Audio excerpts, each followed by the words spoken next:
Fala galera, tô aqui hoje no Jeep Compass. Eu vou mostrar uma coisa para vocês que é bem provável que vocês nunca viram isso acontecer.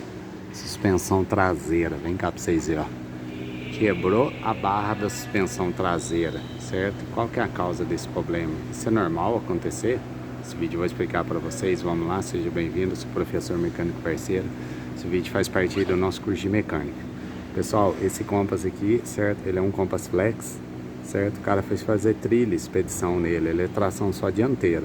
Quebrou essa barra aqui, tá vendo? Com a mão na barra aqui, ó. O que ocasionou essa ruptura, essa quebra da barra? O cara saiu de lado na estrada, saiu derrapando, bateu, certo? No tranco na roda e a barra se rompeu. Isso aqui, pessoal, Fit Toro também acontece a mesma coisa. Essa barra aqui, ela é diferente das outras, é uma barra chata, tá vendo aqui? A outra, como é que é? A outra, ó, é uma barra redonda, tipo um cabo de vassoura. Agora a outra, vem cá pra vocês verem, a outra também é uma barra redonda, igual um cabo de vassoura.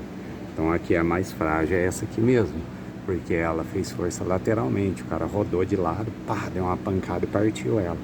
Olha lá, ela que faz o ajuste da convergência traseira, beleza? O eixo traseiro, o restante não teve mais nada, tá intacto, beleza? Isso aqui, pessoal, Toro, Renegade, Compass, é normal acontecer. Vou baixar pra vocês verem, ó. Tá vendo? Olha lá, quebrou e partiu. Isso aqui é simples de resolver, só trocar ela, certo? Trocar ela, fazer o alinhamento na convergência, pronto, resolveu o problema. O cara, na hora que quebrou na trilha, encostou no lugar na terra, chamou o guincho, trouxe o carro embora e resolveu o problema, beleza? Vamos trocar aí e matar o defeito. Assista nosso curso aí, deixe seu like aí, seu comentário. O carro é muito bom, né, galera? Nós curte muito ele. Um grande abraço aí. Se lembrar de alguma detalhe, eu deixei na descrição. O pneu deu uma mascada também, entendeu? Masca o pneu, porque andou um pouquinho para manobrar lá, entendeu?